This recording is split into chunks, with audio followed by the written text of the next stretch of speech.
Je vais dans cette vidéo essayer de corriger le TD7 qui se trouve donc sur votre livret d'Excel, donc qui est celui-ci sur l'utilisation de la fonction recherche. Donc je vais corriger dans cette vidéo uniquement l'exercice numéro 1, celui sur la recherche approchée. Allez, c'est parti. Donc dans cet exercice, il faut déjà comprendre un peu l'objectif. Les responsables de vente ont décidé d'attribuer des commissions à leurs employés, c'est-à-dire qu'ils vont être payés, c'est quelque chose qu'ils vont gagner, mais pour les motiver, eh bien, ils ont décidé d'appliquer des taux de commission de plus en plus grands en fonction donc, du chiffre d'affaires réalisé par chacun des employés. Donc un employé, s'il réalise un chiffre d'affaires entre 8 000 et 10 000 par exemple, on peut voir qu'il touchera une commission de 12%. Voilà, ça c'est le système de commission qui était décidé par cette entreprise. Donc comment ça va se traduire sur Excel? Donc sur Excel, eh bien, pour utiliser ce tableau-là, il va déjà falloir l'écrire dans un langage qu'Excel pourra comprendre. Donc cela se trouve dans l'onglet Système de commission. On commence par remplir la première colonne. Ici, donc, on avait 0, on avait commencé à le faire pour vous, 0 et en face 8%. Excel, en fait, va comprendre qu'à partir d'un chiffre d'affaires de 0 jusqu'à, pour l'instant, il ne sait pas, donc je vais remplir la case suivante pour mieux comprendre. Donc de 0 jusqu'à 5000, le taux de commission, ce sera 8%.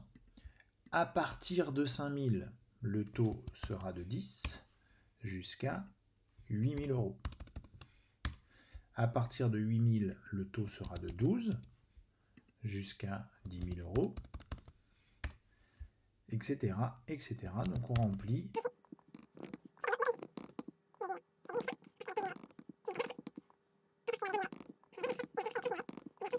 Voilà, le tableau est créé et Excel va pouvoir s'en servir lorsqu'on lui fera une fonction recherche qui utilisera ce tableau-là. Alors pour faciliter l'écriture, c'est pas tout à fait fini. Moi je vous propose, c'est ce qu'on vous proposait dans l'exemple aussi, de nommer ces différentes colonnes. Donc cette première colonne, je la nomme dans la zone de nom ici. Je vais l'appeler CA pour chiffre d'affaires. Et puis cette colonne-là, eh bien, je vais l'appeler taux commission. Bon, je ne suis pas obligé de mettre un nom aussi long, mais voilà, ça a été mon choix ici. Donc j'ai fait le remplissage du tableau et j'ai nommé chacune des deux colonnes. Maintenant, je vais dans calcul des commissions. Et bien là, je vais pouvoir écrire ma fonction recherche. Donc je vais écrire égale recherche. Excel me propose tout de suite la formule. Et donc il y a deux écritures possibles de la fonction recherche, c'est pour ça que Excel vous propose ces deux lignes-là. On va utiliser la première. Donc dans un premier temps, on doit renseigner la valeur cherchée. La valeur cherchée, c'est le chiffre d'affaires qui est renseigné juste à côté de Yannick Blouin. Le vecteur recherche, eh bien c'est la première colonne du tableau que j'ai créé tout à l'heure. Et cette première colonne, on l'a nommée CA. Donc je peux écrire CA et Excel saura de quoi je parle. Et enfin, le vecteur résultat, eh bien c'est la colonne qui est juste à côté, qu'on a appelé taux de commission. Donc il me propose tout de suite d'ailleurs ce nom-là.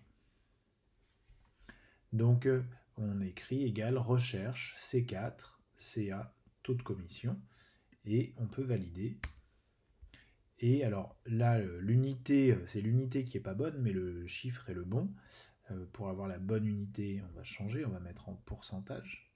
Voilà. Pour un chiffre d'affaires de 1500 euros, eh bien Excel a trouvé que le taux correspondant c'était 8%. On va revérifier si c'est juste. Alors 1500 euros, ça se situe, c'est plus petit que 5000, donc c'est normal que ce soit 8%. Je peux étirer ma formule.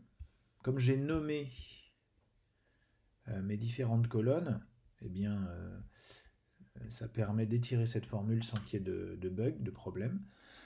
Donc voilà, et on peut, c'est pareil, en vérifier quelques autres. Donc celui-ci, 12 587, 18%. 12 587, c'est entre 12 000 et 15 000, 18%. Donc c'est bon, il n'y a pas d'erreur. Voilà, c'est ce qu'on appelle la recherche approchée. Pour ce qui est du montant de la commission, si on ne veut pas simplement le pourcentage, mais le montant, là c'est pas très difficile, il suffit de faire le calcul du taux fois le chiffre d'affaires et d'étirer vers le bas, et on aura le montant de la commission.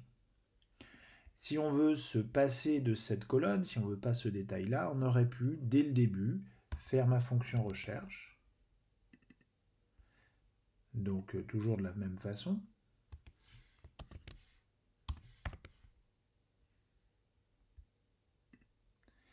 Mais au lieu de s'arrêter là, on aurait pu enchaîner en faisant cette recherche multipliée par le chiffre d'affaires lui-même, et on aurait obtenu ainsi directement le montant de la commission sans passer par cette étape intermédiaire où on faisait apparaître le taux.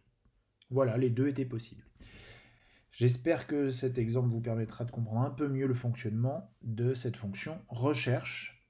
Et dans une prochaine vidéo, je vous montrerai recherche V qui nous servira pour l'exercice 2. Je vous souhaite encore et toujours bon courage dans cette période de confinement. C'est pas facile de bosser tout seul, donc n'hésitez pas à me faire des petits retours pour me dire comment ça se passe pour vous et si vous avez besoin d'aide.